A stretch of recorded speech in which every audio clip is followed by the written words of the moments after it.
In today's video, I'm going to explain about HDB BTO's new framework to classify projects as standard, plus, and prime.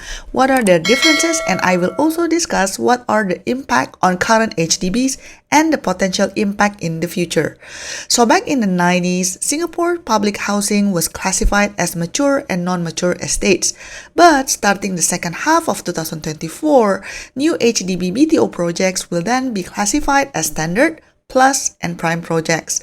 The government said that this new classification is meant to recognize the locational attributes of specific BTO projects and will give potential home buyers access to more affordable BTO flats in attractive locations. I think the easiest way to understand will be to look at this table. So basically, standard housing projects will continue to have the current standard subsidies and restrictions that are applied to current BTO flats. Restriction on resale is also as per the current process. According to the announcement, most BTO projects will be categorized as standard. The next category is plus housing projects. Plus projects will be at more desirable locations within the different regions of Singapore. Typically, these projects will have better connectivity, near MRT station, and have closer proximity to amenities such as schools and community clubs. But it will come with a 10-year MOP instead of the usual 5. Note that you also would not be able to rent out the whole flat even after the 10-year MOP has ended, and you can only rent out spare rooms. And although buyers can get more subsidies when buying plus projects, there will be a subsidy recovery scheme upon resale. Another kicker is that for the resale, the income ceiling for the potential buyer is $14,000. Couples that consist of 2 Singapore PRs are also not allowed to buy plus housing projects from the resale market. This is similar to the prime project where one of the resale buyers must be a Singapore citizen. Now, the last category, which is prime housing projects, is a concept that has been introduced earlier. Prime flats will be built in the choicest locations, mostly in central Singapore. This category comes with the most subsidies but also has the tightest restrictions.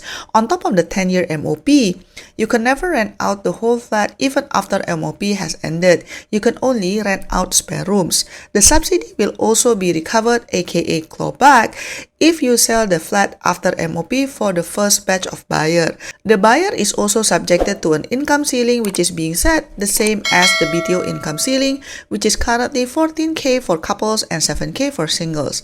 And on top of everything else, the resale buyer for prime HDB must consist of at least 1 Singapore citizen.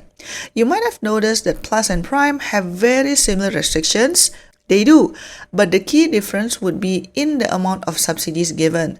From this new framework, the intent is clear, which is to reduce the lottery effect of a BTO. In the future, you can no longer count on getting a huge amount of profit upon flipping the BTO after MOP because your buyer's pool will be limited by the income ceiling and your profit will also get reduced by the subsidy clawback. For plus and prime projects, the owner also would not be able to rent out the whole flat, which means that if they do want to rent out, technically the landlord must live together with the tenants. In the future, if you still want to profit and resell after the 5-year MOP, then the option is to buy one of the standard projects. But then again, will there be resale buyers with deep pockets who are willing to live in ulu-ulu area? So that kind of indirectly limits the asking price that you can realistically set when you are trying to resell your flat. With this new framework, the government stated that they are intending to keep HDB projects more affordable in the long run and attract a better social mix of residents. They also want to prevent certain HDBs from becoming rich people enclaves. So you might wonder, how will this impact the current HDBs? Interestingly, this new ruling will only come into effect for new BTO projects launched in the second half of 2024 onwards. There's no change to the current HDB flats and existing BTO projects, hence we do not expect this to help moderate the current resale market. Maybe in the future, it will reduce the resale prices for the new BTA launch after the second half of 2024, but not now.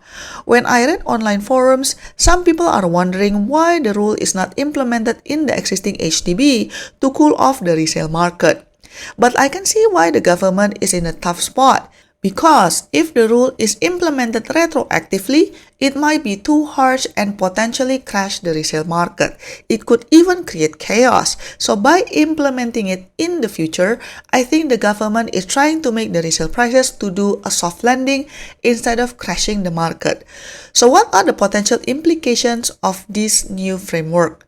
Because of the regulation change, some people speculate that this will even make the existing HDB resale in the choicer and choicest area to be more expensive because they are in good location but still retain the standard restrictions.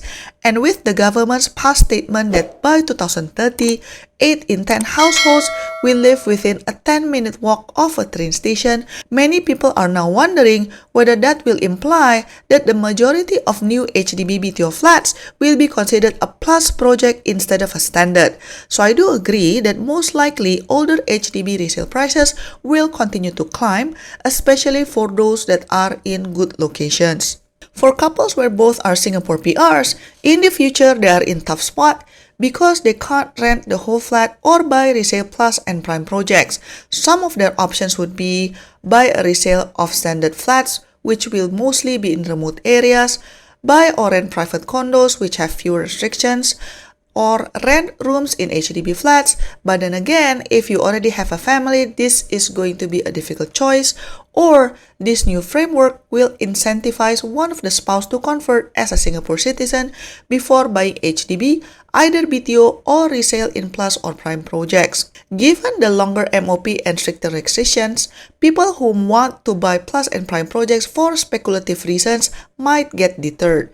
If you think about it, development time is roughly 5 years, then MOP is 10 years. So in total, you will need to commit to the flat at least for 15 years, and that's not a short time to expect getting a windfall profit by flipping your newly MOP flat. Don't forget that the resale buyers also got ceiling income and the subsidy will also be clawed back.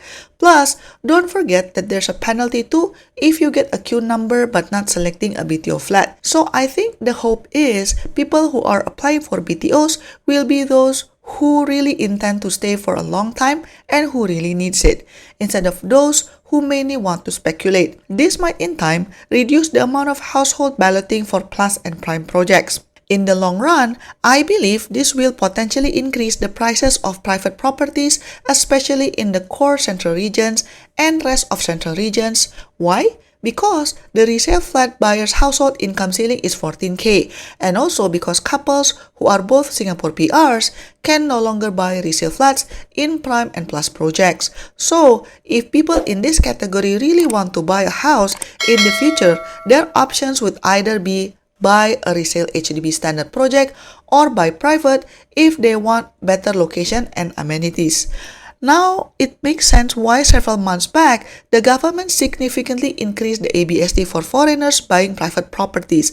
I'm sure one of the considerations they have was because they already anticipated that in the future, there will be more Singaporean and PR households that will flock the private property market.